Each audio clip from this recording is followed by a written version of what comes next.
Ladies and gentlemen, boys and girls, welcome inside Garage Door Sports, your no-holds-barred weekly discussion on everything in the sporting world.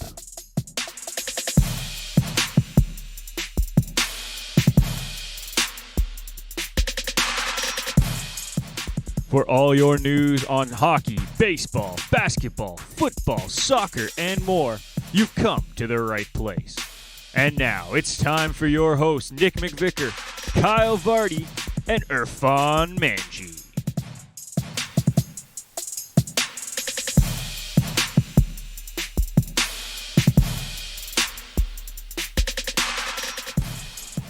That's right, folks. We are back. Nick McVicker joined through the Garage Door Sports Cup phone by my great co-host, Kyle Vardy. Kyle, how you doing today, my man?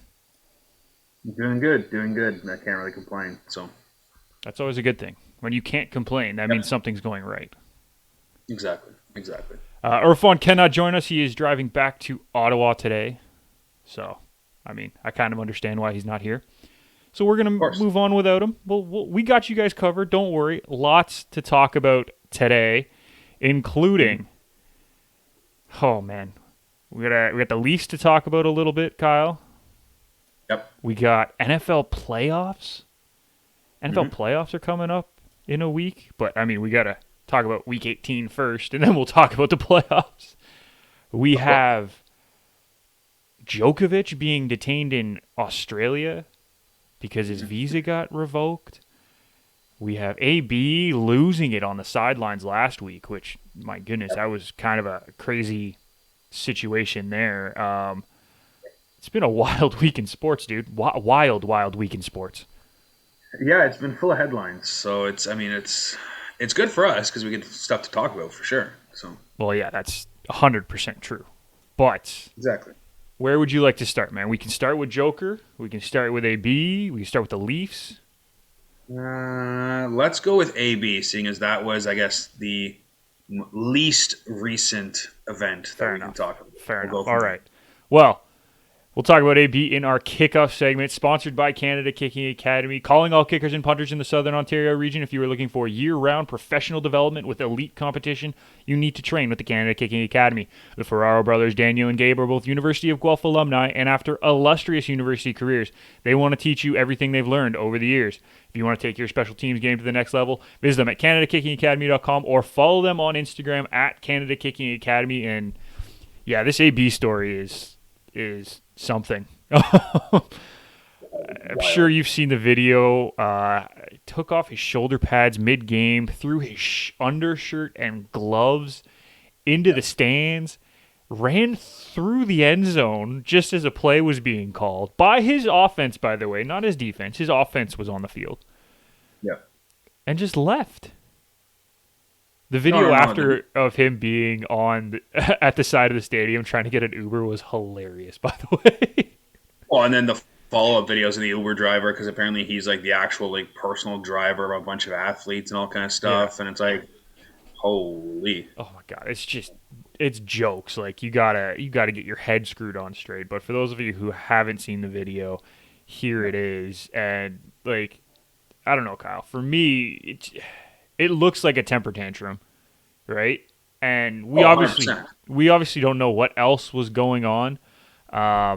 Since then, he has come out and basically said that Arians was trying to make him go into the game despite having an injury, and there's like a lot of little things that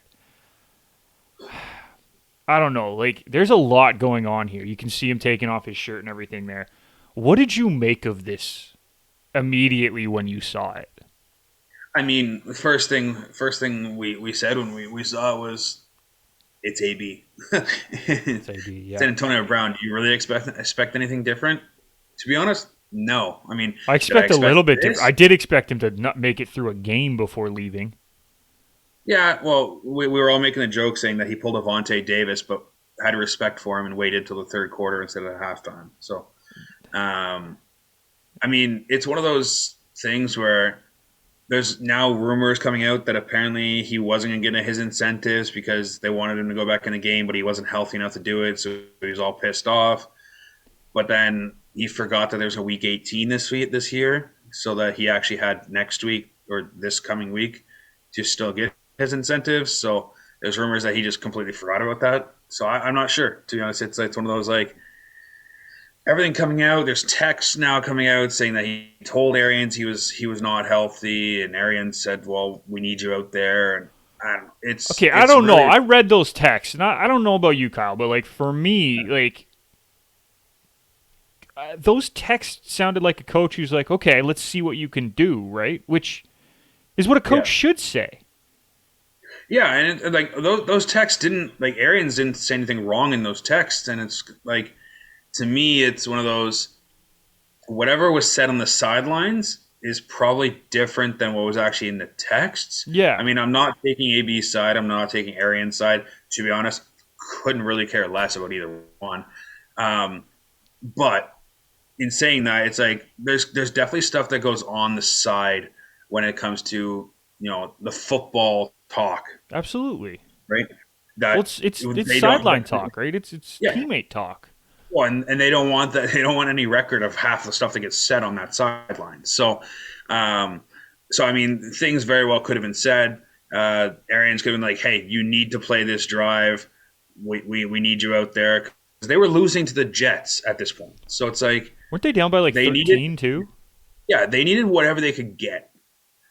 So I mean, maybe they really needed Antonio Brown. Obviously, losing Godwin for the season doesn't help. So maybe they just like, hey, we need you out there just to like stand out there and be a target type of thing. Yeah. Maybe they didn't even want him to play. Maybe they just said, hey, go stand out there so Evans can get an extra guy off of him. Right? Who knows? Yeah, and I mean like what were the incentives? What did he need? I don't know what it was, but apparently it was like he could have made $2 million or something like that. No, it was like yeah, there was $2 million total dollars, but I he think already he had needed he already like had $1 million of it. He had already guaranteed $1 million of it. I think he needed like 5 or 6 more catches and I think like 60 or 70 yards. I think it was 81 yards, 8 catches, Yeah. and 1 touchdown in a game Yeah. and a half. And he'd Yeah. already been targeted 5 times that game and had 3 receptions. Yeah, he had 3 catches for like 20 something yards. Like it's not like they weren't targeting him, right? Like, No, no, am I wrong 100%. in that? Like he was being targeted. No, and that's the thing that doesn't make sense to me is that the fact that like he was being used. So unless his ankle injury truly was as bad as he said it was, Which if it but if it was, then I was, get it. Like but if it was, I don't think he'd be running off the field that way. So I mean, like, jumping up and down. That was the other thing. yeah, Like he's complaining about an ankle injury. He's doing jumping jacks in the end zone as he's running off the field. Like yeah. So like that didn't add up to me, and I'm like, I don't know what the hell's going on. Like maybe there is some sort of secondary motives for either one of these people, whether it be the Tampa Bay Buccaneers or Antonio Brown. I don't know. And I mean, like, I'm sorry, but if AB plays another snap in the NFL, I'd be very surprised. see, I want to say I'd be surprised, but it is the NFL. Well, yeah, And talent like, talks, unfortunately. talent talks, but Antonio Brown only has so much talent for what he brings, right? I guess, yeah. I Like, just because he's played for the Buccaneers for 2 years now. technically, I yeah. guess this is his second year. He's been suspended for 12 games of those 2 years. Right. That's what I guess. So technically week 18, so 17 games, so 33 potential games, 32 because he's not playing this following week. He's been suspended 12 out of 32 games he could have possibly played. Yeah. Yeah. So it's like, is that worth it on your team to bring it in? No, I don't think it is. I don't think so either, but it is the NFL, right? Like you can't deny Antonio Brown has pretty incredible talent as a receiver. Yep. So some team is going to be like, okay, do you think we can pull this off? And they'll look into it and they'll try to make it work, just because it's the NFL. I mean, very real possibility, but like it's to me, the positives do not outweigh the negative. No, and then you see all this stuff that's coming out this week, right? Like after this, like, so you already talked about the text about Arians. He also had a text chain trying to throw the trainer, Alex Guerrero. under the bus? Yeah, Tom Brady's trainer. Tom Yeah, Brady's trainer, but it's Alex Guerrero, right? That's the guy's yeah, name. Trying to throw him under the bus, and I'm just like, okay, that was the most polite customer service text I've ever seen. He's hundred like, percent. hey man, I totally understand. It's unfortunate we couldn't make it work. Where do you want me to send you back the money? It's like, that's not helping your case, AB. Like, no offense, you're not helping yourself in this scenario. No, and then apparently he threw Brady under the bus too, and it was Oh like, yeah, I was gonna get to wait, that. yeah, he's not truly my friend. He's just my football friend. It's like, what? That was the So, what podcast was that on? That was on the um, oh, Full Send Full podcast. Send podcast. That's it. Yeah, he was on the Full Send podcast yesterday after officially being released. Yeah. And he made comments like, let me see if I can find like, there it is. Well, he was wondering why he got paid less than Gronk too, Yeah, and I'm like, well, Gronk doesn't have the off field issues that you do. So. yeah. I'm just trying to see if I can find the actual quote he said, because I was just like, are you kidding me? Well, he said to me, a friend is someone who's got your back.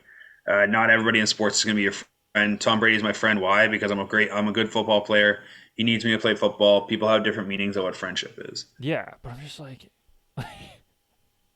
that's he's really not helping his case with those comments though. Like, No, I don't get what he thought this tirade on social media and everything was going to do for his career. It just seems like it's going to hurt him more than anything. 100%. And it's like, to be honest, the Brady's comments were like Brady had his back there. He was trying to defend him, like saying like, "Hey, like we need to like make sure this guy's okay." Like everybody else was like, "Yeah, screw Antonio Brown. He left the team. Like he's no longer on the Bucks." Brady's like, "No, no, no. We need to like make sure this guy's okay because he's clearly going through something." Obviously he didn't want to say no, no. We side with him because like he did this, but I mean, he did as much as he could, basically. Yeah, and it's unfortunate that this is going down on week 17, now going into week 18, because that is not something that the Bucks need to be dealing with right now. I know they No. already have a clinched playoff spot. Like, that's fine. They're in the playoffs. Yeah. But like mentally preparing for a first round playoff game against, I know it's either going to be like the Eagles or the 49ers or the Saints, which I know those aren't super tough matchups for the Bucks. But like that's still not what you want to have going into the playoffs. Like a Well, whole soap first opera. off, first off, the Bucks do not want to run into the Saints again. That's just simple as that. The way that Yes. defense just swallowed up that offense. I know, but Uh, you would much rather run into the Saints than say the Cardinals or the Rams or the Packers. oh, 100%. Right? But That's what I I meant. don't. Like out of all the Yeah, matchups they could get, like there is a chance that they actually play the Cardinals first round. yeah, 100%. And to be honest, and I think that's why this is such an inopportune time because I think the Bucks want to try and secure that number 2 seed. Right? They're not guaranteed that number 2 seed at all. Right. Right? They're not. The Rams would have to lose for them to win, and then the Cowboys would have to lose as well, and all kind of stuff. Like there's an outside chance that the Bucks end up dropping to the 4 seed too, potentially, depending on how this game goes this week. I mean, obviously they would have to lose to the Panthers, so that's kind of an interesting situation. But crazier things have happened. So, I mean, it's a very bad time for this to be happening because now all of a sudden we were talking about how great the Tampa Bay Buccaneers wide receivers are. Now all of a sudden it's Mike Evans, and that's it. Yeah. Well, that's the other thing is that Godwin just went down too, right? Like Godwin's done for the year. So in Yeah, the last 2 weeks or 3 weeks, you've lost Godwin for the season and now AB. yeah. The last 3 or 4 weeks, you've lost two of your top wide receivers technically, and that's saying something because you've had three of them. So, I mean, Mike Evans is going to be on an island by himself right now. Like, if Gronk can get healthy and truly back to form, that gives Brady another weapon. But, like, I don't know. They even had Fournette down, too. So we'll see if Fournette's back in time for the playoffs. I'm not sure how that's going to work. But this Bucks team is going to have to rely on their defense to carry them a little bit. And based on seeing that defense, I don't know if they can do that. I don't either. Like I like the defense, but I don't know if I like the defense enough to go on a deep run again. Like it's a good defense. It's not a great defense anymore. I wouldn't even say it's good. I would say it's average. Like their secondary is terrible. Fair, Like it, fair enough. Yeah, it no, you're right. if You're you right. if you have Jamel Dean as your starting corner at any time in ever, In ever. you're done. I am literally throwing every single ball towards Jamel Dean, saying, "Hey, stop me." I dare you. Yeah, no, you're right. I'll give you that. Last thing on AB before we move on, dude. What do you think is next for the now oft troubled wide receiver? I mean, I feel like, and it's really weird why I feel this. I feel like he might go to the XFL. That's if the XFL plays again. Well, it's supposed to start next year, Supposed to, so we'll yeah. see. I'm See just what saying, goes like on with that. until we know, we don't know, right? No, 100%. And I feel like XFL is kind of like that redemption story type league where it's all the guys that couldn't quite cut it in the NFL Or didn't or get a didn't get their shot. true shot or whatever it may be, right? So, I mean, I could see him going there if he shows out good, shuts his mouth, and just does his job. Yeah, Could an NFL team come calling with a PTO potentially? Sure. based I off his mean, comments about salary, he's not taking a PTO. I mean, it's either that or he doesn't play in the NFL. I know. So, I'm just saying, based off what he said, no, like 100%. And it's one of those like if he's so worried about salary, invest your money, go somewhere else. yeah. Sorry. Yep. I mean, it's one of those. I think teams have had enough. If a team's going to take a chance on him, it's going to be on just like, hey, incentive based. Like, hey, we'll give you $1 million if you get 90 catches. We'll give you an extra $2 million. And if you don't want it, don't sign it. Stay out of the league. It's just one of those. I think there's only so much that can be done for Antonio Brown now, but we'll see. Yeah, and I agree with you. I think the other thing is that I just truly think this should be the end. I think he needs to step away from the game personally. I think it's putting too much stress on him, and I think it's really messing with his head. And obviously, the concussions don't help. Well, and that's to be honest, I think his brain is still scrambled from that perfect hit. But I Wouldn't mean, yours? oh, 100%. I probably wouldn't have played again after that hit. Yeah, that's what I mean. Like, I have no. I'm not going to pretend like he's not dealing with something because of that. Like, it's clear. Yeah. How much of this is because of that, we obviously won't know, but Yeah. like there's some of this that is because of that. I was watching a video of his interviews pre perfect hit and Yeah. after perfect hit, and they are It's two literally different people. they're polar opposites. It's two different people. Yeah. So who knows? All right, that'll do it for our kickoff segment, sponsored by Canada Kicking Academy. If you're looking for year-round professional development with elite competition to take your special teams game to the next level, visit them at CanadaKickingAcademy.com or on Instagram at Canada Kicking Academy. By the way, really cool story for one of the boys at the Canada Kicking Academy. Daniel is engaged, got engaged this week, so huge congratulations to him from us. We're really happy for you, man. Great guys over there. We will continue to support them as much as we possibly can. Kyle, we're going to keep it rolling before we take a break here. We're going to get right into Djokovic because I know we did Antonio Brown. You said it was the longest one. This one's probably the most interesting of the week. Yeah. Djokovic goes to Australia for the Australian Open and gets his visa revoked because they deemed that his medical exemption was not valid. Yes. So he has been confined to a hotel in Melbourne. He is appealing the decision by the Australian government. And it comes out today, actually. There's brand new news on this, by the way. I'm reading this in the last couple hours. The reason that he had an exemption was because he had COVID in December. Yeah. So his exemption was that he didn't, which is the same for anyone who travels after getting COVID. You have 90 days where you don't have to get tested. You have an immunity card, basically. They're saying that is a legal reason for him to be allowed to play. Now, the funny thing to me, there was two other people involved in this tournament. One female player and one ref or judge or umpire or whatever you want to call it. that also had the exact same medical exemption, Kyle. The exact same one. The female player has been removed from the country. She got deported. Mm-hmm. And the official left, just decided to leave, didn't want to deal with it. Right. So the other two people with the exact same medical condition or medical exemption aren't fighting it. Yep. But Djokovic is. Yep.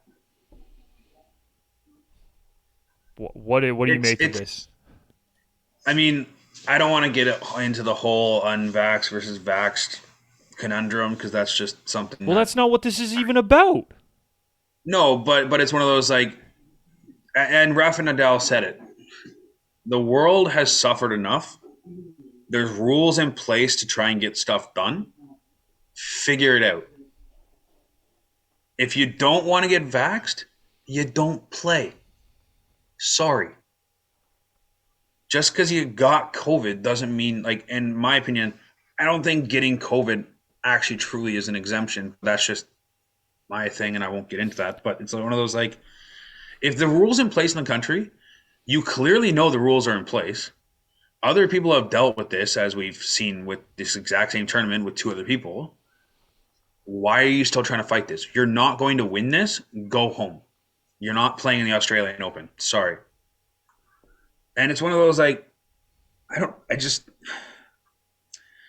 it's frustrating when certain people who are of, how do I say this, higher influence are just so stuck in their ways they don't figure out what's right and just go home. Don't fight this. It's not worth it. Go home. But then the other side of it is he used the Australian Open medical board or whatever. I don't know. I don't exactly know who he was talking to Right. check to see if his medical exemption would be okay for him to go to the tournament, and they said it was. So his medical exemption was good enough to play in the tournament, but not good enough to get into the country.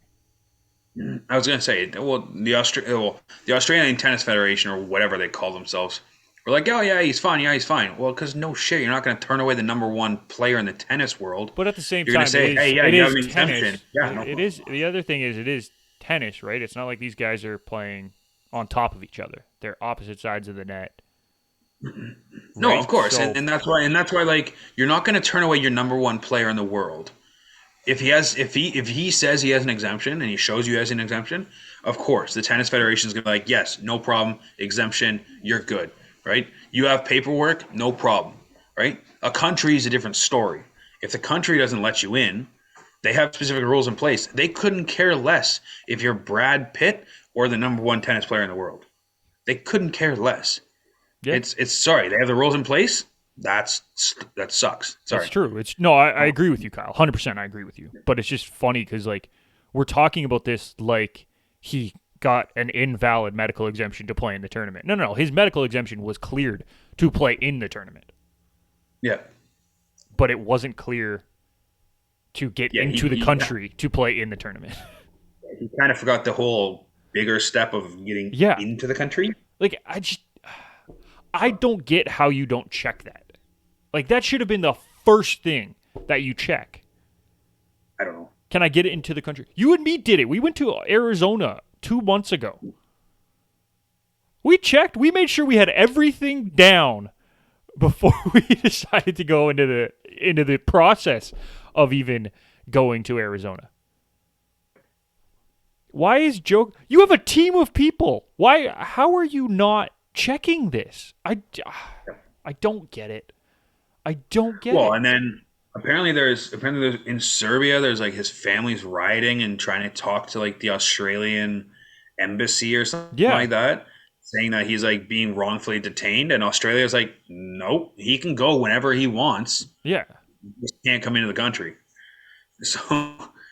So like I joke. You can see our name of our show. I put Djokovic Detained. He's not actually detained. Technically they're detaining him, but Australia they're not letting him walk around their country, but he can leave. Yeah. Like, he's not detained. He's being held. Yeah. Can he go anywhere in Australia? No. But can he leave the country? Absolutely. Not even a question. go. I don't think they would care. Well, It would simplify their entire process. like to me, it's just there's a simple answer, and he doesn't want to admit to the fact that he clearly didn't do enough research or didn't do his work, and realizes that he can't get into Australia. And honestly, I wouldn't be surprised if this applies to a bunch of other places that he tries to play as well. Yeah. I Well, mean, the French Open came out and said, "Oh, he'll be fine to come into France." It's like, not the time. yeah, yeah. Like, no offense, Sorry, not the time. not the right. No, Read the room. no, and it's one of, yeah, it's one of those like if you want to make that statement, go ahead. But you're gonna now they're gonna have boycotts and they're gonna have riots and all kind of stuff. Just make the statement. Don't make the statement. Just wait. So it's just such a mess, and like it, you and me could probably go on about this for another half hour, but 100%. It's just one of those. I don't know. It's a shit show. That's all I can say. Yep, agreed. Let's take a quick break, Kyle. When we come back, we'll talk a little Leafs, little NFL, then wrap this bad boy up. Yeah, we'll be back after this. Hey everyone, this is Irfan Manji from Touchline Thoughts, powered by the Garage Door Sports Network. We are an all-soccer podcast hosted by yours truly and Paige Culver. We provide news, analysis, and opinions each episode as well. You can listen to us on your favorite podcatcher and follow us on Twitter or Instagram. Cheers. Hey guys, it's producer Jake here from Betting House, the Garage Door Sports Network's ultimate degenerate gambling podcast. Catch our episodes weekly on Apple, Spotify, and Google as we bring you banter, laughter, and of course picks for all sorts of games throughout the week.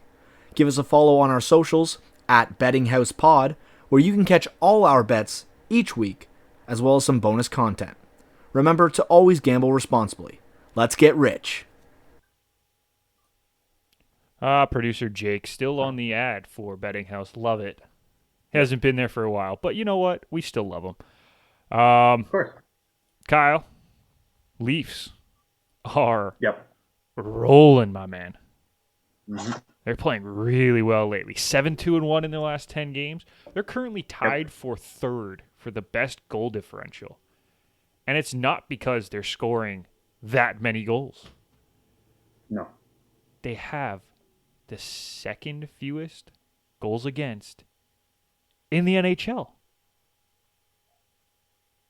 That's astounding to me. Yeah, because they're behind what? Carolina, I think. Carolina, yeah. So. Who also has the best goal differential because they can score too. Of course. So I'm shocked by this Leaf team's defensive ability this year. What about you? Mm-hmm. Well, I mean, and the sad thing is, there's lots of room for improvement on that defensive core too. I mean, like Justin Holl has been an absolute travesty this year, and yet he's had he's had flashes of good games though. Like you can see the potential, but I agree with you. He's been very, very inconsistent. And they've seen the potential of what he can do on another team in the next couple weeks. But that's a different statement. Him and Richie. Right? No, he's gonna go play for the Marlies. He's gonna give him $1 million. Throw him in as a cap ad. Well, I mean that's kind of a cap negative, so we might have to throw somebody in for that. So I'm not really sure how that's gonna work. But I mean, if we get somebody big back, because apparently we're making a run at Chikrin, is what I've heard, which will be a very interesting situation if that's the case. I'm not really sure where he would slot in. He would take Justin Holl's spot because Justin Holl will be going the other way. I know, but like, would that work? Because Holl's playing with Muzzin right now, isn't he? Well, he was. Holl's playing with Dermott right now, I believe. So it would be third line though, or third pair. No, it would Sandin would drop back with Dermott, and you'd have Chikrin with Muzzin, which I think would be a fantastic pairing. But okay. Anyways, continue. I interrupted. My personal opinion, but I mean they're on a roll right now. Like they obviously had a bunch of games canceled because of COVID. Right? They're technically 3 points back of Florida, 5 back of Tampa. They got 4 games in hand of Tampa and 2 for Florida. So it's like they're on a roll. Like they're getting going. And the best part is Mrazek, their backup goaltender of the offseason, is still injured. Well, kind of injured. Kind of, somewhat, not really playing, but He's not just really like, injured. well, I think the other thing is that because they've played so few games over the last couple weeks, they can't really Yeah. get him in because Yeah, and it's one of want to those. keep Campbell consistently playing. Yeah, and it's one of those like, I think they are on the right track to being a solid team. Will they end up as the number 2 seed? I could see them bumping Florida potentially if Florida has a little setback, but I think they're going to be battling for that number 2 spot. I think Tampa right now is rolling too much. They did have a little setback with all the injuries and stuff, and obviously losing Vasilevsky kind of hurts Kind a of. little bit with the whole COVID situation. So, they've kind of stumbled the last couple of games, but I still think Tampa truly is that probably number 1 team in that division. They have everything you could possibly want, right? And we thought that them losing basically their entire third line last year was going to hurt their depth. Somehow they got even more depth. I'm not sure where the hell it came from, but they got more depth.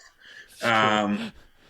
And it's one of those like I think honestly this Atlantic division is turning out to be a top 3 division.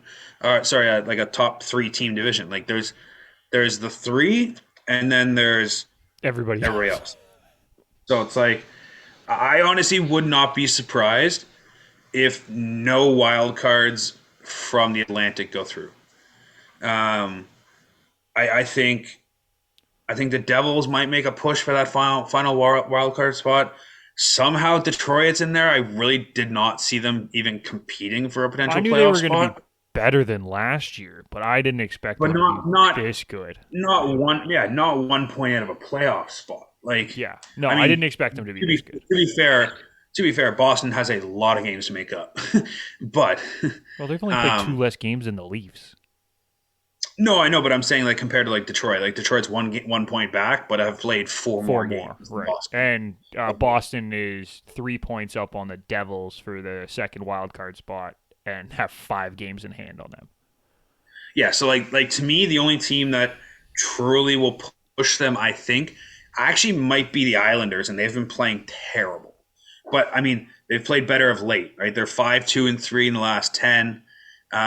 They've only played 28 games, and they're technically 10 points back. So, Okay. But I just don't see the Islanders making that big of a comeback. they're literally 9 points back from Detroit, and they have 6 games in hand. They've also are tied with Buffalo in points right now. I know they've played 6 less games. Oh, but no, I understand that, but points. I would not be surprised if the Islanders end up making the playoffs in the last playoff spot. I'll say that now. Okay, that's a bold statement. Bold statement. I think that they're better than they truly are, and they're a team that will squeak into the playoffs and then somehow upset somebody in the first round. That's just who the Islanders are. Okay. They're a terrible team to play against in the playoffs, and they're a series that I probably won't watch unless my team's playing against them. Fair. But in saying that, the Leafs are on a roll, and in a very polite way, I don't care where they end up in the regular season. Yeah, I don't either. I don't care. As long as they're in the playoffs. As long as they're in the playoff spot. I just get through the first round, and then we're in uncharted territory, and we'll see what happens from there. Playing with house money at that point. That's. If they get past the first round, nobody can make the statement they can't get past the first round. They can't. So it's just get past the first round. If they do end up in that 2 seed, I think they end up, or 2 or 3 seed, they'd probably play Florida, depending on whatever team ends up dropping down. So If it is Florida, to me, that's going to be a very interesting series. If that ends up being the thing, it'll be a very interesting way of going through it. Yeah. Tonight they play Colorado, another team that is flying right now. 8-1-1 in their last 10. I think they've won 10 straight at home. The Avs, as the Leafs go into Colorado Ball Arena tonight. This is a battle of just powerhouse offenses right now. I know the Leafs aren't like super lighting the world on fire with goals, but like these guys are just flying lately, both these teams. Are you excited for this game? Like, I'm excited for this game. Yeah, like it should be a good game. I'm definitely taking Colorado in this game, Yeah.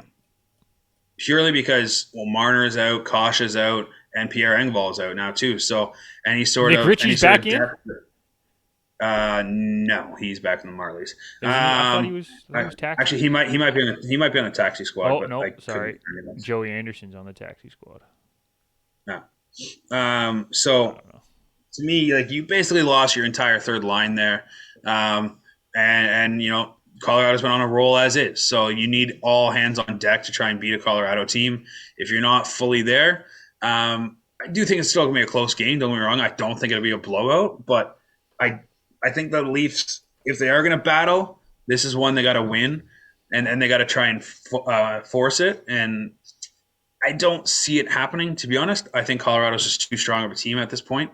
And we said it. I said it at the beginning. I said that that this Colorado team will not stay where they were. They were not going to struggle the same way they did at the beginning of the season. They were going to bounce back, and it was just a matter of time. Yeah. So I do think it's going to be a very entertaining game. I could see it being a high-scoring game, but at the same point, I could see it being a 2 or 3 goal game.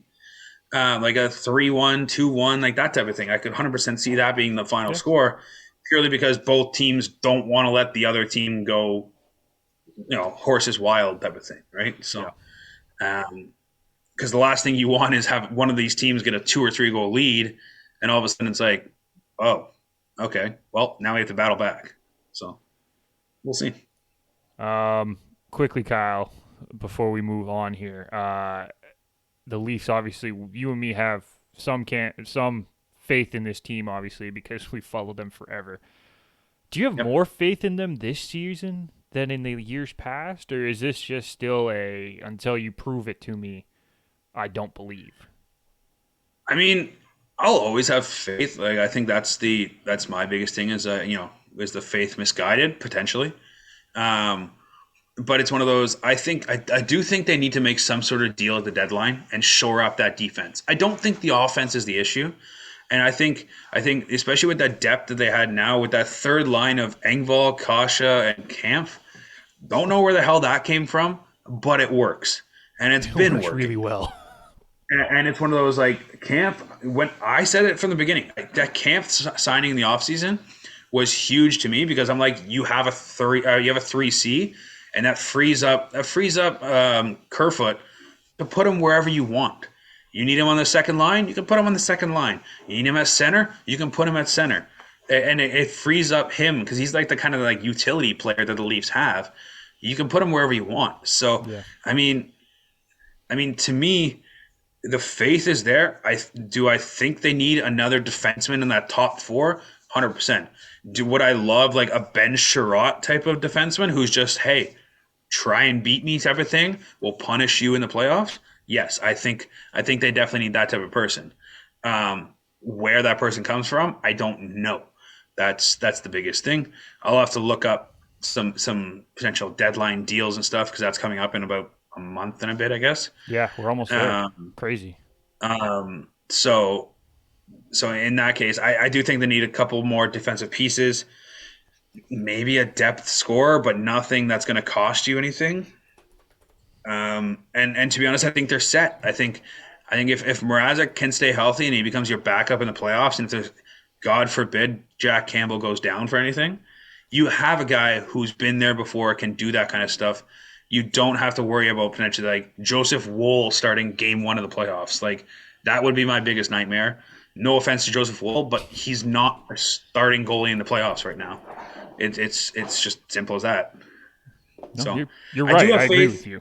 I'll say that. I'll have faith, but they're 100% right now a prove-it team. They have to show me that they can get past the first round.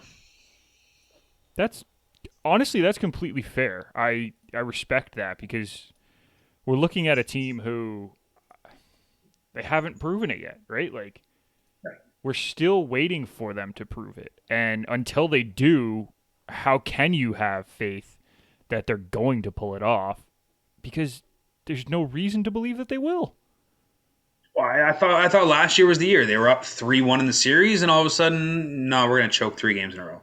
So, I mean, it's the same as the Boston series, up 3-0 in the game, and like all kind of stuff. Like there's been years of just constant disappointment that at a certain point, I don't care where they end up in the regular season.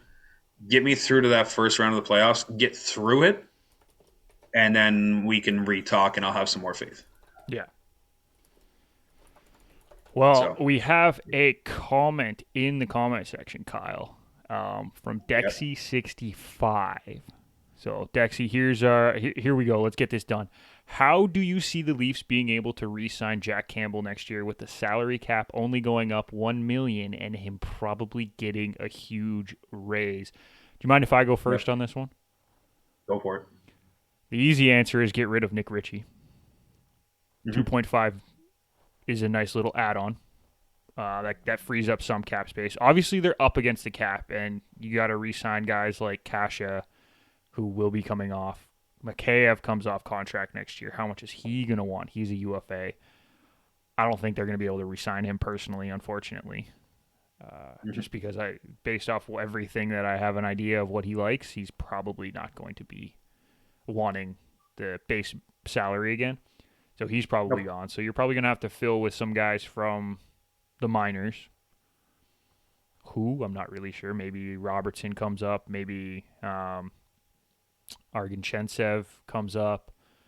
Abramov has looked really good this year in the AHL. Maybe he makes that next step. I'm not really sure. But you're probably going to have to fill with some guys from the minors.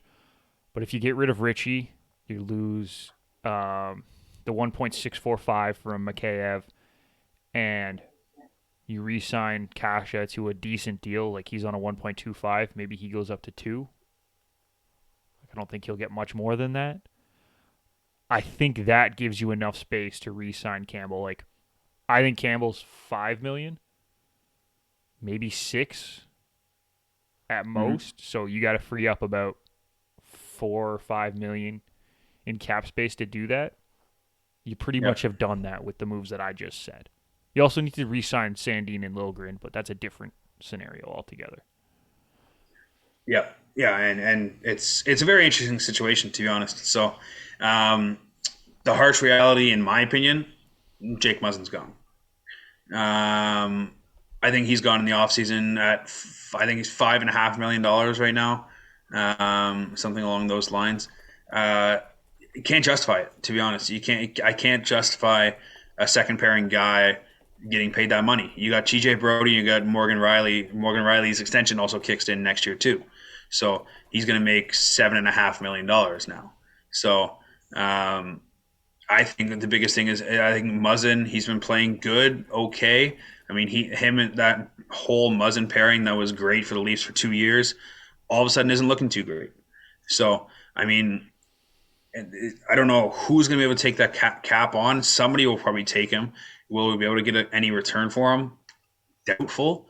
I don't know if a 30-plus-year-old defenseman at $4.5 to $5 million, whatever it is, who is this? Sorry, is going to Jake Muzzin.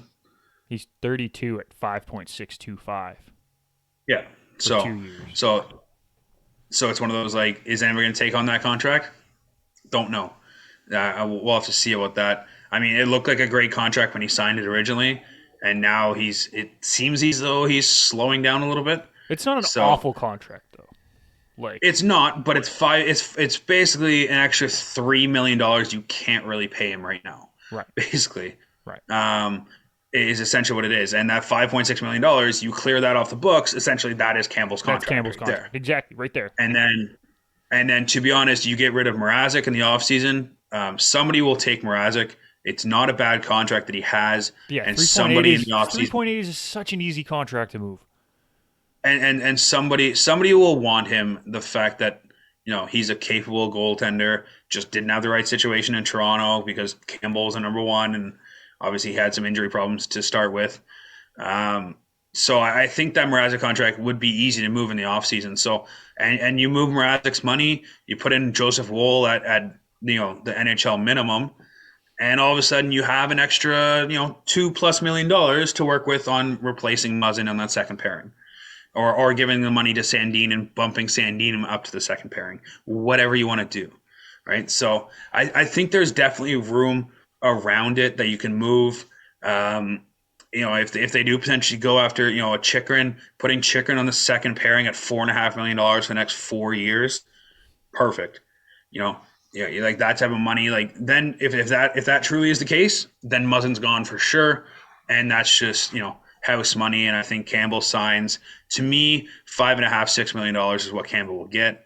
If he asks for more, might be pushing it, but I think he likes where he is. I think he's truly established himself in Toronto. It's not necessarily a hometown discount, but I mean, I don't think he's going to ask for 7+ or something like that, because if somebody gives him 7+, good luck.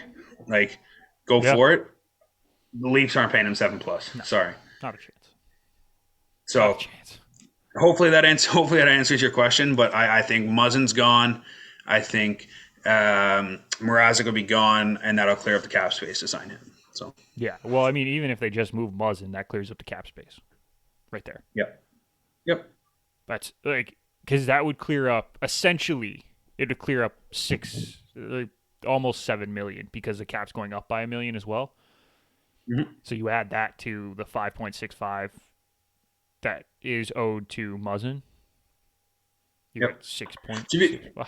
To be honest, it might honestly be just a straight swap of Campbell's contract. Yeah, it might be exactly. Campbell could be making 5.6.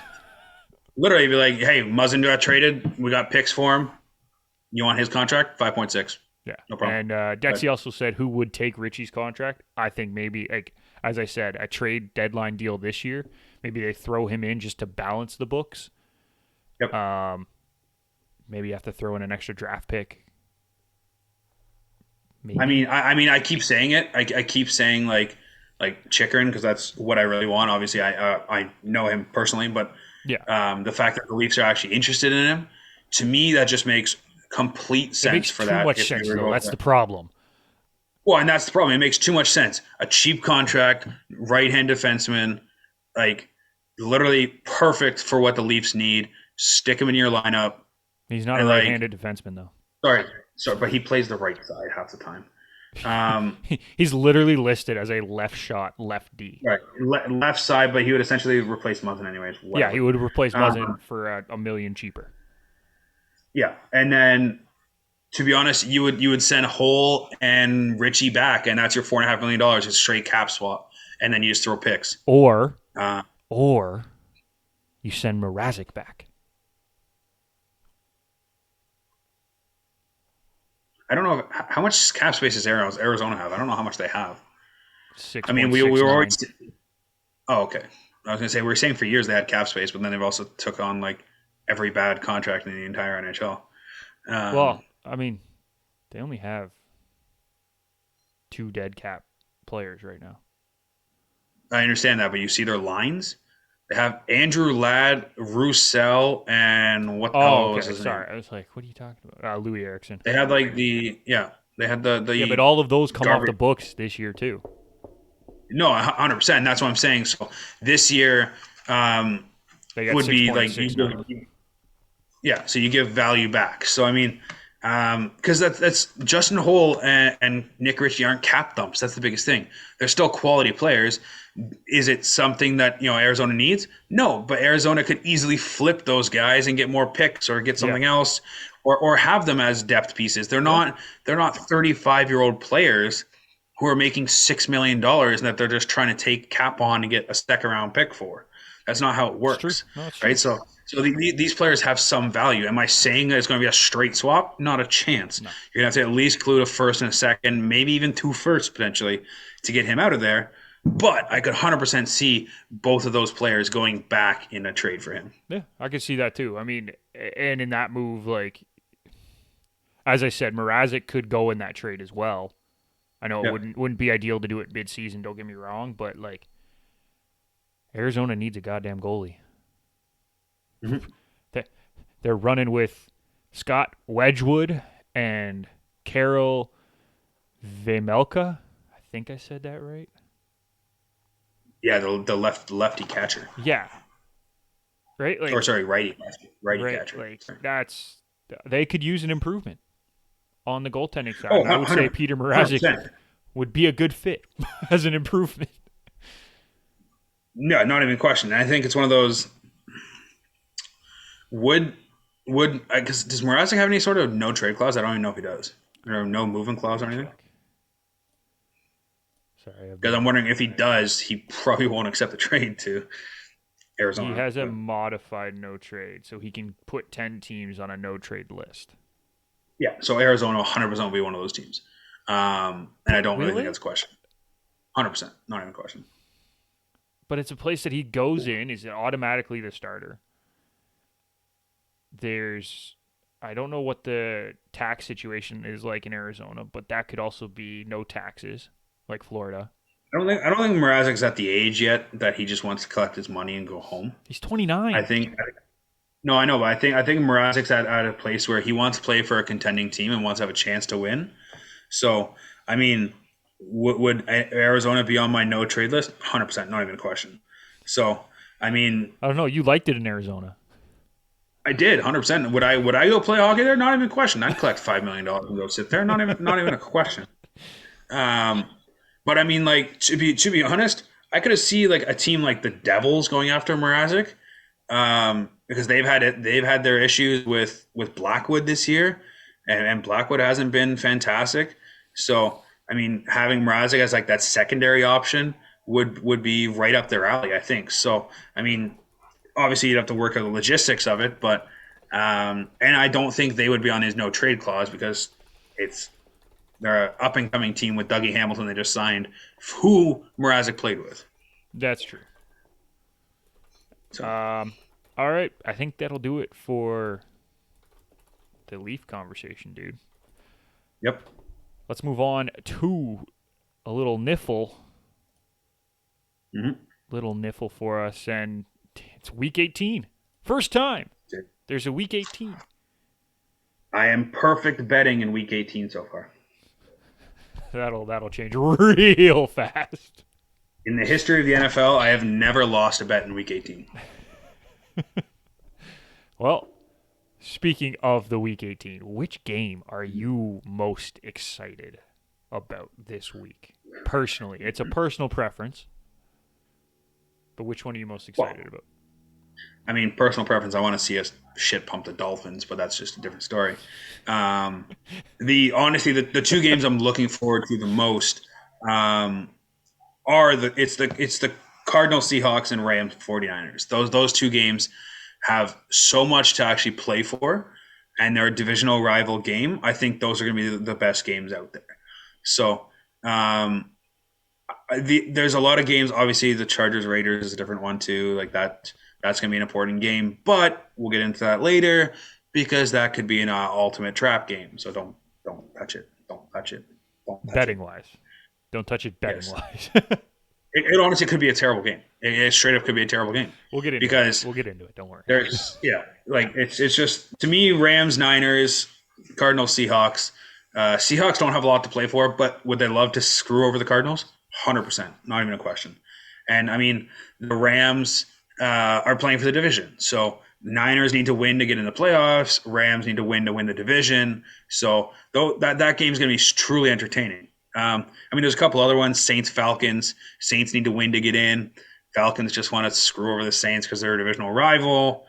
Steelers, Ravens. Steelers, Ravens, but that has nothing to play for, really. Neither of those teams are making the playoffs. I know there's little scenarios that they can make the playoffs, but they need a friggin' tie or they need Jacksonville to beat the Colts, which to me is actually an interesting game. We'll get into Colts that. Colts have not won in Jacksonville for 4 years. Yeah, we'll get into that one. So there's that. I mean, I would have said Cowboys Eagles tonight would have been good, but like Eagles aren't playing anybody, so kind of hard to get behind that one. So there's a couple games that I'm interested in, but overall there's a couple duds on the card too. So there are. Let's get into this Chargers Raiders possible clinching scenario. We could see two teams try to play for a tie on Sunday Night Football. We could see two teams kneeling the ball in the entire fourth quarter just to kill the clock. Yeah. When have we ever said that before? Like, this just sounds ridiculous. As an avid bettor, I might take the under and just run with it. I think I already did. I've already Yeah. put my weekly $1 parlay bet in. I'm pretty sure I took the under. I think I Yeah. tried to take a tie. I did. I think I tried to take a tie, but it wasn't like Yeah. available on my list of things, so I couldn't. You can do it. You just have to go No, into the but I game mean, and like go through. for the big parlay to get the bonus, you have to only bet Oh, over, right. under, or the spread. You can't really do ties. Right. I tried, Yeah. didn't work. I wasn't Um, losing 23 grand on my bet just because I wanted to take a tie. Well, fair. I mean, it's one of those like this game. Could I see it being an over game? Not even a question. If both teams, or Come out like to play. if the scenario doesn't happen where both teams can make it, Yeah, then 100%. I think this might be a shootout. And the We'll way that see. would work, the way that they could tie to both get in would be the Colts losing to the Jags. At what Correct. time is that game at? That game's a 1:00 game, That's so they'll 1 know o'clock. well in advance for the 8:25 Yes. kickoff. Yes. If the Colts lose that game to the Jags in Jacksonville, Yeah. then these two teams just need to tie to get in. If one of them Right. wins, then that opens the door for the Steelers and the Ravens, because whoever Correct. wins that game then would get the final playoff spot. Right. Which to me is Baltimore's lose, to be honest. But You'd think. I said this on the betting house last night. The Steelers Super Bowl was last week with Big Ben's final home game. That was the I Steelers agree. Super Bowl. I So- agree 100%, but the thing is that you just said it, though. It's Big Ben's last run. Maybe the players get up and try to play to get him into the playoffs, right? Like, we don't know. Yeah. We don't know how it's going to work. I mean, I think TJ Watt sets the sack record that game. I think that's about the biggest accomplishment Pittsburgh does. But if they can So- keep Tyler Huntley like contained in the pocket, is he going to beat you very well through the air? Like, that's the only question. Yeah. And based off of how that Steelers defensive line has been playing in that front seven, they probably can keep him in the pocket. And then you just have to hope Big Ben can actually do something on the offensive side. And if he can, well, maybe they can pull out this game, right? Like, I don't know. Obviously, I agree with you. I think the Ravens are the better team, and they've been playing better the last few weeks. Granted, I know they've lost 2 out of the last 3 games or something. Lost 4 in a row. Have they lost 4 in a row? But they've lost, like, their last 3, they've lost by 4 points total, right? Well, Something stupid. they've they've lost 5 in a row. My apologies. And I mean, multiple of those losses are on Harbaugh as well. Like going for the win in Pittsburgh when you could have kicked the extra point and gone to overtime against them. Yeah. They lost to the Browns. That week. On a fail, I think it was another failed 2-point conversion. 2 I think. point. Yep. They lost to the Packers on what was it? Failed 2 point. Thank you. And then The got shit Bengals pumped blew by them the out. Bengals. Yeah, the Bengals blew them out. That was their only bad loss, though, out of their last 5 weeks. Yeah, yeah. Every other one has been Up, within up, 2 up points. until then, they had their 4 of the last 5 games lost by a total of 5 points. That's crazy. Like, Yeah, especially with their backup quarterback. and that's with no Lamar for 3 straight weeks. Yeah. So I mean, if the Ravens can get it done, they have a chance. There's a very, very, very, very, very small chance because we need the Jacksonville Jaguars and Trevor Lawrence to pull out a win. figure it out. Pull out a win. Pull out a win. I mean, I'm tempted to take Jacksonville plus points just to try and make the absolute shit show scenario just happen. Yeah. Like just let it happen.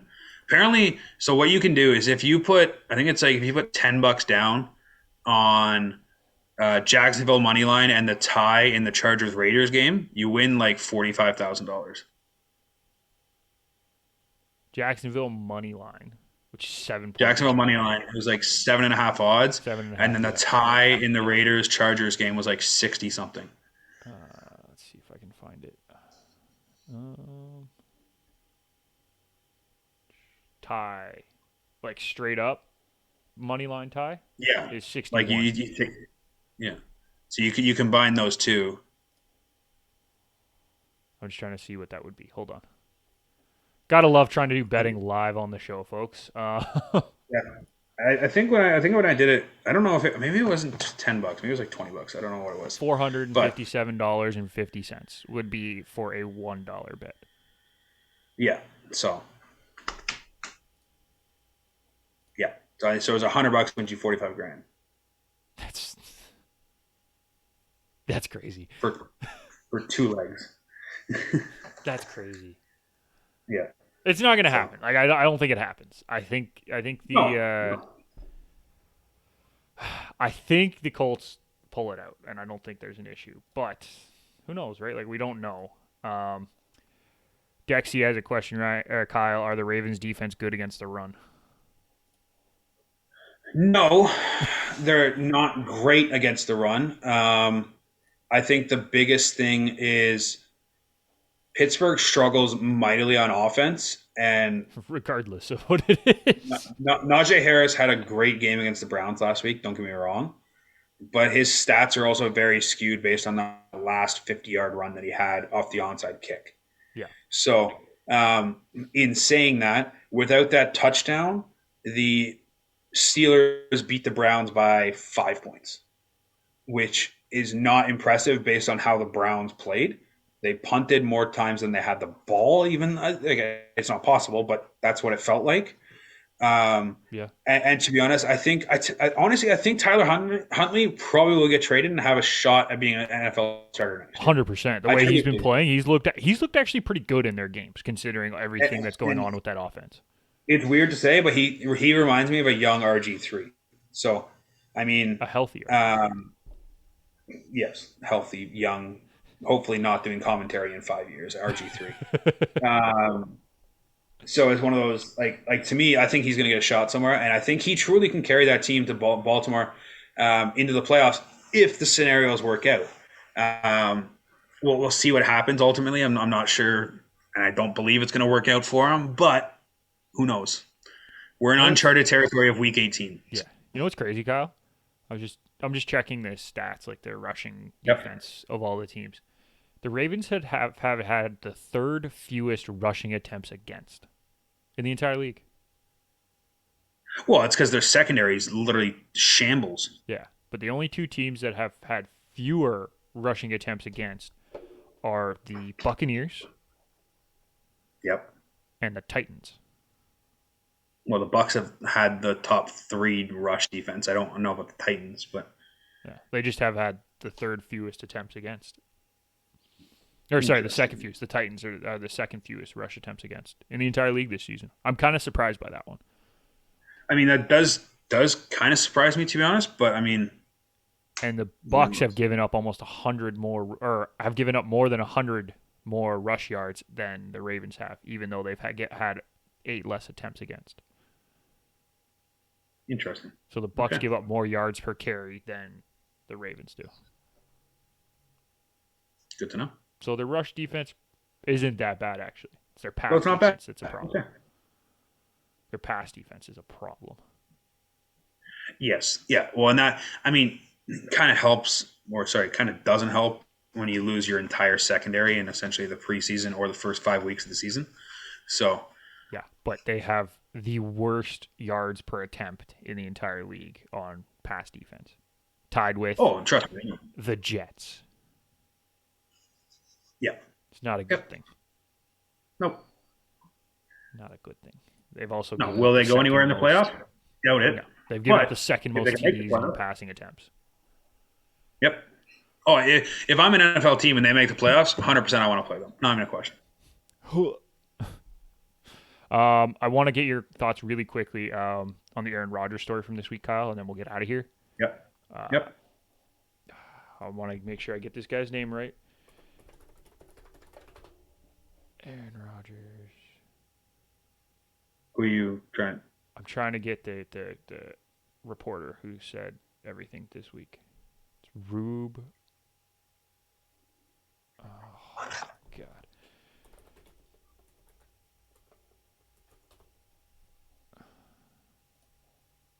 Oh, my God. I'm not going to be able to find it.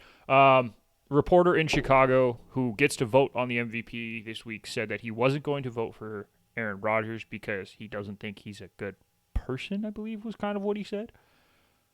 Okay. Then Rodgers went and called him a bum. I didn't think that was the part you wanted to talk about. Okay. What do you mean? I think you were talking about the Super Bowl protest. What Super Bowl protest? That apparently there's Boomer Esiason got a bunch of texts from people that are close to Aaron Rodgers saying that if the Packers make the Super Bowl, Aaron Rodgers will protest and not actually play in it. What? Yeah. Apparently, there's rumors flying around that Aaron Rodgers was going to use the Super Bowl platform and all the media that comes with it to promote his to promote different agendas for the NFL for testing for COVID. I thought that's what you wanted to talk about. No, I didn't even see that, to be honest. I was. Oh, yeah. Yeah, but then Rodgers comes out and slams the report that says he's like, not a chance. Well, of course. Rodgers, first off, Rodgers would never admit it was true or not. Like, you can't come out and say 100%, yeah, I would do that. The NFL would then be like, hey, by the way, call everything against Green Bay. They're not winning this game. And then we get into the fixed conversation. 100%. Yeah, no, I actually didn't know that. Thank you for bringing that up to me. I don't know how I didn't see that. Yeah, so I thought that's what you wanted to talk about. No, that's not what I want to talk about. I was talking about the Hub Arkush comments that he said that Rodgers shouldn't get MVP because he's not a good person, basically. I want to see if I can find. I mean, to me, like, if somebody has personal vendettas against players, you shouldn't be able to vote on that kind of stuff. Like, you have to be impartial when it comes to voting and stuff. So, to me, if somebody truly does believe that, go away. Like, just screw off. Like, if you don't agree with Rodgers, you don't like who he is as a person, no problem. You can't deny what he's doing on the field. Sorry. He has 4 picks in the season, and 2 of those were in the first game of the season. So it's like he's playing on an MVP level. Does Brady have a chance to potentially beat him? Sure, it's an outside shot, but to me, it's Rodgers to lose. And if it's true that he is playing Week 18, which I don't think he should. Hold on. I'll argue that. I think he should play at least a little bit in the first quarter just to get the reps in, right? Because they have the break, they have the bye, right? So he's not going for 2 weeks. No, I know that, and I said that last night on the pod. I'm like, well, it'd be a 2-week break, and that's just would be rust. You can't not play him. But apparently Rodgers said he's playing the whole game, so that I don't agree with. I mean, to me, that's just because he wants to beat up on Detroit for one more time. But I mean, I wouldn't be surprised if Detroit takes some cheap shots. To be honest, it's Detroit, Green Bay, last game of the season. They have nothing to play for. Don't be surprised. Dan Campbell going after kneecaps. Don't be surprised. Yeah, no, just the whole story is just a gong show. Like, first of all, if you are privileged enough to be able to vote on one of these prestigious awards, whether it be MVP, whether it be Coach of the Year, whether it's in a different sport, right? Like, the one thing they say is do not talk about your vote. Don't do it. Don't talk about it until after. You're allowed to say why you voted after. Yep. Once it's been revealed. Do not talk about it before. And Hub did that. And you also can't take into account what his morals are off the field. Yeah. Sorry. No, that's not. It's the MVP of the football game, not MVP of being a good person. Because if that was the case, Brady and Rodgers would not win. No. Cooper Kupp would win. Yeah. Maybe T.J. Watt. To be honest, and Jonathan Taylor probably would win. But do you have Taylor over Kupp this year? Yes. Okay. I have Kupp over Taylor, but they're close for me. I mean, they're both having record-setting seasons. Yeah, and T.J. Watt's up there too.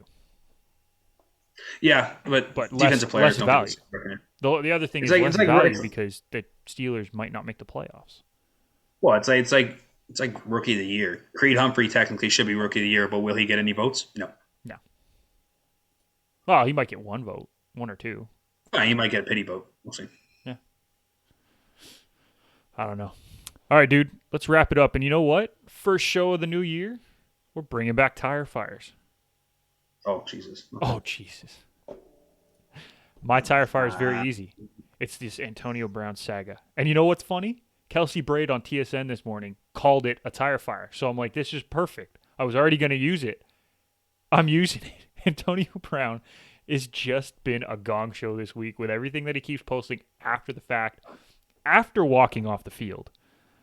It's a tire fire in and of itself. I don't even have to say it. I don't even have to explain it anymore. It is a tire fire. That's it. End of story. I'm done.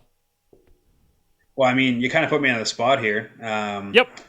But That was what the I goal. will say is my tire fire is the MLB and the fact that they have had 2 5-minute discussions since December. Zero discussions of any substance. Well, yes, of any substance. I was reading that they've had 2 meetings of 5 minutes saying, "Hey, have you changed your mind? Nope. Have you changed your mind? No." And that has been since December, like first week of December, I think. Yep. So the fact that potentially spring training is supposed to start in just over 2 months. Not even because people have to report at the end of February. Sorry, yeah. So just under 2 months, I guess. Yeah. There will not be an MLB season, I don't believe. Or at least a full season. I don't think there will be a full season. I think MLB will play at some point this year, but it will not be a full season. I could see a half season at most. Yeah, we'll see. I'm just saying, I think they figure out how to play a half season because I think losing a full season would be too detrimental to the league, and the league knows that, and the owners know that. I agree, but I believe the players will stand by their stuff, and I think it's going to be on the league to cave. If it's going to be the league to cave, and I think it's truly going to come down to that. I think honestly, yes, there's going to be certain players that are going to be pissed off because they're 38 years old and will be another year older, 100%. But if they truly want to set up the game for future, the players have to win this bargaining agreement. It's just simple as that. Yep. No, I agree 100%. I'm just saying, I do think there will be baseball played at some point this year. But I don't think it will be a full season. I hope so. All right, dude. Let's wrap it up. Final thoughts. You want to go first for this one since I boycotted the tire fires and I went first? Sure. Final thoughts. Week 18 of football. I think that's pretty much my entire thoughts right now. That's all he's thinking about for the next 2 days. It's just all the playoff scenarios and everything that goes on. Obviously, my team has already clinched a playoff spot. Your team has as well. So I got first. Not a whole lot to worry about. Me and the rest of the cheeseheads, yeah. We're in first. From Lambeau Field. Sure. Love this. My girlfriend's uncle, Uncle Ron, I don't know if you're watching, got me that and sent it here for my birthday. So I now have a legitimate cheesehead from Lambeau Field, my man. There you go. Can't go wrong with that. So yeah, there's just NFL playoffs coming up. Final week of the regular season. Never been done, week 18. So we'll see how this goes.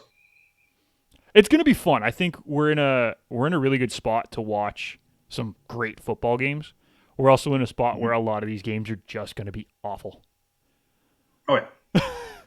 And I'm working. It's going to be the tankathons. Yeah, and I'm working today. I'm covering both the games today. So the KC Broncos and Cowboys Eagles. I think the starters for 2 of those teams are out after the first series. Chiefs have something to play for, so maybe we'll see. What do they have to play for? Number 1 seed, technically. What? If they win, Titans lose, they get number 1 seed. Oh, yeah. Okay, yeah, I guess you're right. But so the Chiefs still technically have to win. Okay, fair enough. So they'll at least play a half, depending on how much they're up at half. Yeah. And then the other one, the Cowboys, Eagles. The Eagles already aren't starting half of their team. Correct. But the Cowboys still have something to play for because they can bump the Bucks and stuff out of their Right. number 3 seed if they win. So Right. Cowboys should play at least a half, maybe 3/4, depending on how the game goes. Right. I mean, it's Gardner Minshew season, so who knows? Minshew magic. Yep. The Need some mustachio Minshew wonder. magic. The mustachioed wonder. But even outside of that, like there are still some other games that Oh, there's some complete duds, 100%. There's not a question about that. there's going to be. Some I mean, there's usually some complete duds in the NFL, whether it's week 18 or not. But also crazy stat. I don't know what the exact number is, but teams trying to secure playoff spots or get into the playoffs in the last week of the season against the spread are like less than 30% for you betting people out there. So if you're betting on a team who is fighting for a playoff spot or fighting for seeding, bet against their spread. Interesting. Yeah, I thought it was interesting. I guess my final thought for this week is TFC have signed Lorenzo Insigne, and that looks really good for the club. He's not going to be here until July 1st. So he misses the start of the season because he's finishing his season with Napoli. But big things happening for the Reds. Big things happening for TFC in general. And also, I want to give a huge shout-out to Richie Larea, who I used to play against.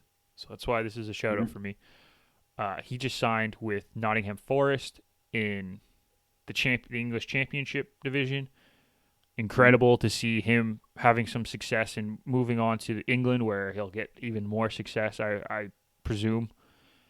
It's nice to see guys that like we grew up with doing something in the sporting world other than what we're doing, right? Actually continuing their sporting careers that we all thought we might have.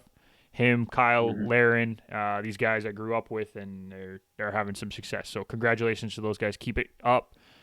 Canada, let's go. We got a big couple matches coming up at the end of the month. I'm excited for that as well. Yeah. That'll do it for today's show. If you are looking for us, make sure you follow us on Twitter at Garage Door Sport, on Instagram at Garage Door Sports. If you're looking for us individually, it's at Nick McVicker for myself, at Kyle Vardy for Kyle. I guess I should point the right way. We will bring you more content as we can. Look for some new stuff coming out this month. We're going to try some new things, see if it works. Obviously, tire fires are back, which is great. Yep. We're going to keep that rolling in the new year. And we're going to keep having fun because that's what we're here to do. So for everyone here at the network, everyone here at Garage Door Sports, thank you for listening. And we will see you next time.